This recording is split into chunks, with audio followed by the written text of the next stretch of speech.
ایک لکڑہارے کی شیر کے ساتھ دوستی ہو گئی۔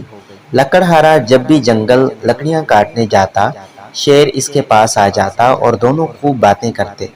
لکڑہارا بھی بغیر کسی خوف کے شیر کے پاس بیٹھا رہتا، کیونکہ اسے یقین تھا کہ شیر اسے کبھی نقصان نہیں پہنچائے گا۔ ایک دن ایک آدمی نے دونوں کو پاس بیٹھے دیکھ لیا۔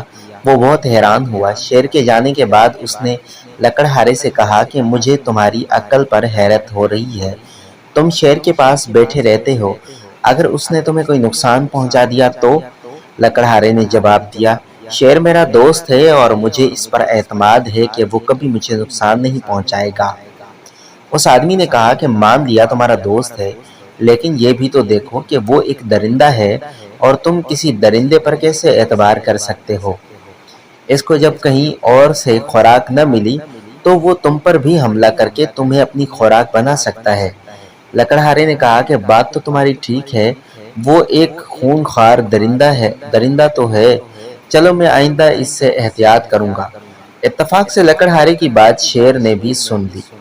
اسے بہت دکھ ہوا۔ اگلے دن جب وہ لکڑہارے سے ملا تو اسے کہا کہ میری کمر پر کلہاڑی کا ایک وار کرو۔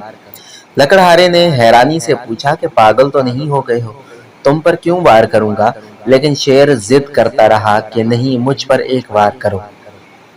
مجبوراً لکڑہارے نے اس کی کمر پر کلہاڑی سے وار کر دیا۔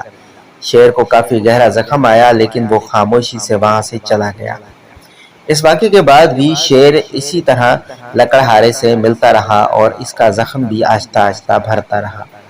جب زخم بالکل بھر گیا اور نشان بھی ختم ہو گیا تو اس نے لکڑہارے سے کہا کہ دیکھو، تم نے اپنے کلہاڑی سے مجھے جو زخم لگایا تھا وہ بالکل بھر گیا ہے، اس کا نشان بھی باقی نہیں رہا، لیکن تم نے اس دن مجھے درندہ کہہ کر اور میری دوستی پر شک کر کے اپنی زبان سے جو زخم لگایا تھا وہ آج بھی تازہ ہے۔